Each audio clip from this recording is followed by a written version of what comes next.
ಪ್ರೀತಿಯ ವಿದ್ಯಾರ್ಥಿಗಳೇ, ನಾವು ಇಂದು ಪೌರನೀತಿಯ ಒಂದು ಭಾಗವಾಗಿರ್ತಕ್ಕಂಥ ಶಾಸಕಾಂಗ,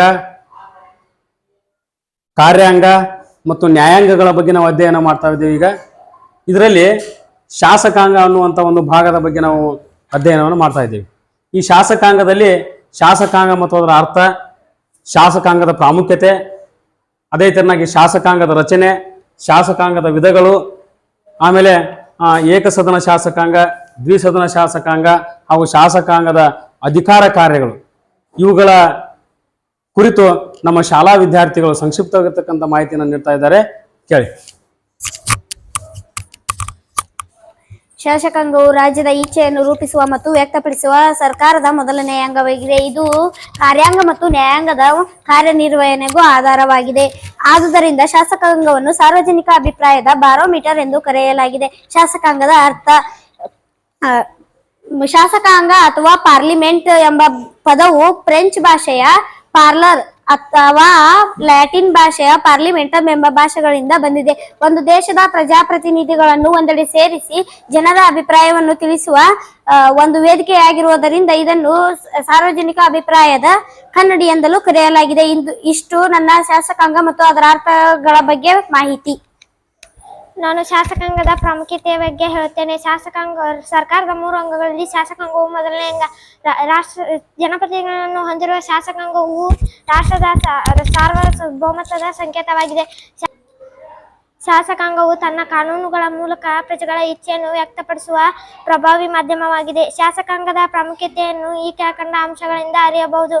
1ನೇದು ಕಾನೂನುಗಳ ರಚನೆ. ಶಾಸಕಾಂಗವು ಸಂವಿಧಾನಬದ್ಧವಾಗಿ ರಾಜ್ಯಕ್ಕೆ ಅಗತ್ಯವಿರುವ ಕಾನೂನುಗಳ ರಚನೆ ಮಾಡುವ ಪರಮಾಧಿಕಾರವನ್ನು ಹೊಂದಿದೆ. 2ನೇದು ಸರ್ಕಾರದ ರಚನೆ. ಸಾರ್ವತ್ರಿಕ ಚುನಾವಣೆಗಳಲ್ಲಿ ಜನಾದೇಶವನ್ನು ಪಡೆದ ಪಕ್ಷವು ಶಾಸನ ಸಭೆಗಳಲ್ಲಿ ತನ್ನ ಬಹುಮತವನ್ನು ಸಾಬೀತುಪಡಿಸುವ ಮೂಲಕ ಸರ್ಕಾರವನ್ನು ರಚನೆ ಮಾಡುತ್ತದೆ. 3ನೇದು ಸಂವಿಧಾನ ತಿದ್ದುಪಡಿ. ಶಾಸಕಾಂಗವು ಸಂವಿಧಾನದ ವಿಧಿಗಳನ್ನು ತಿದ್ದುಪಡಿ ಮಾಡುವುದು, ಹೊಸ ಶಾಸನಗಳನ್ನು ರಚಿಸುವುದು, ಹೊಸ ವಿಧಿಗಳನ್ನು ಸೇರಿಸುವುದು ಮುಂತಾದ ಕ್ರಮಗಳನ್ನು ಕೈಗೊಳ್ಳುತ್ತದೆ. 4ನೇದು ಸಾರ್ವಜನಿಕ ಕುಂದುಕೊರತೆಗಳ ನಿವಾರಣೆ. ಶಾಸಕಾಂಗವು ಪ್ರಜೆಗಳ ಕುಂದುಕೊರತೆಗಳನ್ನು ಬಹಿರಂಗವಾಗಿ ಚರ್ಚಿಸುವ ಒಂದು ಪ್ರಮುಖ ವೇದಿಕೆಯಾಗಿದೆ. ಶಾಸಕಾಂಗದ ಸದಸ್ಯರು ಸಾರ್ವಜನಿಕ ಬಗ್ಗೆ ಸದನದ ಗಮನವನ್ನು ಸೆಳೆಯುತ್ತಾರೆ. 5ನೇದು ರಾಷ್ಟ್ರ ಜೀವನದ ಕನ್ನಡಿ. ಶಾಸಕಾಂಗದ ಜನತೆಯ ಆಶೋತ್ತರಗಳನ್ನು ಈಡೇರಿಸಲು ಬೇಕಾದ ಸಾರ್ವಜನಿಕ ನೀತಿ ನಿಯಮಗಳನ್ನು ರೂಪಿಸುವುದರ ಮೂಲಕ ರಾಷ್ಟ್ರದ ಸಮಗ್ರ ಪ್ರಗತಿಯನ್ನು ಪ್ರತಿಬಿಂಬಿಸುತ್ತದೆ. ಒಟ್ಟಿನಲ್ಲಿ ಶಾಸಕಾಂಗವು ಸರ್ಕಾರದ ಪ್ರಮುಖ ಅಂಗವಾಗಿದೆ. ನಾನು ಶಾಸಕಾಂಗದ ರಚನೆ ಬಗ್ಗೆ ಒಂದಿಷ್ಟು ಮಾಹಿತಿಗಳನ್ನು ನಿಮಗೆ ನೀಡುತ್ತೇನೆ. ಸರ್ಕಾರದ ವ್ಯವಸ್ಥೆಯಲ್ಲಿ ಶಾಸಕಾಂಗಕ್ಕೆ ಪ್ರಮುಖ ಸ್ಥಾನವಿದೆ. ಶಾಸಕಾಂಗದ ರಚನೆಯು 2 ಪದ್ಧತಿಗಳನ್ನು ಹೊಂದಿದೆ. 1 ಏಕಸದನ ಶಾಸಕಾಂಗ, ಒಂದೇ ಸದನವಿರುತ್ತದೆ. 2 ದ್ವಿಸದನ ಶಾಸಕಾಂಗ, 2 ಸದನಗಳಿರುತ್ತವೆ. ದ್ವಿಸದನ ಶಾಸಕಾಂಗದ ವ್ಯವಸ್ಥೆಯಲ್ಲಿ 2 ಸದನಗಳಿವೆ. ಮೇಲ್ಮನೆ ಅಂತಲೂ ಮತ್ತೊಂದನ್ನು ಕೆಳಮನೆ ಎಂದು ಕರೆಯಲಾಗುತ್ತದೆ.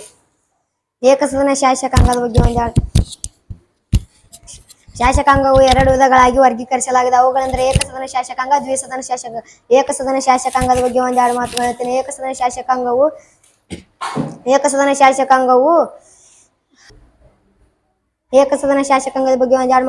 ಏಕಸದನವು ಏಕೈಕ ಸದನವನ್ನು ಹೊಂದಿರುವುದೇ ಏಕಸದನ ಶಾಸಕಾಂಗ. ಇಲ್ಲಿ ಜನತೆಯ ಇಚ್ಛೆಯು ಏಕಸದನದಲ್ಲಿ ಮಾತ್ರ ವ್ಯಕ್ತವಾಗುತ್ತದೆ. ಅಲ್ಲದೆ ದೇಶದ ಹಿತದೃಷ್ಟಿಯಿಂದ ಮಿತವ್ಯಯಗಳನ್ನು ಕಾಪಾಡುತ್ತದೆ. ಏಕಸದನದಲ್ಲಿ ಪ್ರಮುಖ ದೇಶಗಳೆಂದರೆ Greece, Finland, Sweden, Denmark, Portugal, New Zealand ಮುಂತಾದವು.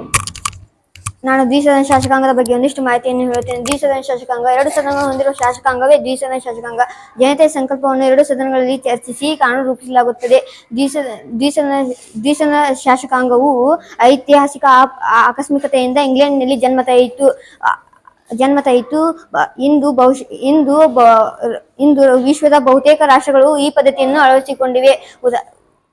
ಅಳವಡಿಸಿಕೊಂಡಿವೆ.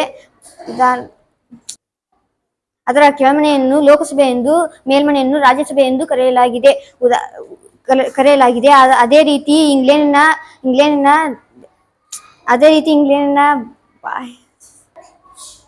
ಅದೇ ರೀತಿ ಇಂಗ್ಲೆಂಡ್ನ ಶಾಸಕಾಂಗವಾದ ಪಾರ್ಲಿಮೆಂಟ್ ದ್ವಿಸದನ ಶಾಸಕಾಂಗವಾಗಿದೆ. ಅದರ ಕೆಳಮನೆಯನ್ನು ಸಾಮಾನ್ಯರ ಸಭೆ ಎಂದು, ಮೇಲ್ಮನೆಯನ್ನು ಶ್ರೀಮಂತರ ಸಭೆ ಎಂದು ಕರೆಯಲಾಗಿದೆ. ಶಾಸಕಾಂಗದ ಅಧಿಕಾರ ಮತ್ತು ಕಾರ್ಯಗಳು. ಶಾಸಕಾಂಗದಲ್ಲಿ ಅನೇಕ ವಿಷಯಗಳು ಮತ್ತು ಮಸೂದೆಗಳ ಬಗೆಗೆ ಆಗುವ ಚರ್ಚೆಗಳನ್ನು ಪ್ರಜಾಭಿಪ್ರಾಯವನ್ನು ರೂಪಿಸುತ್ತವೆ.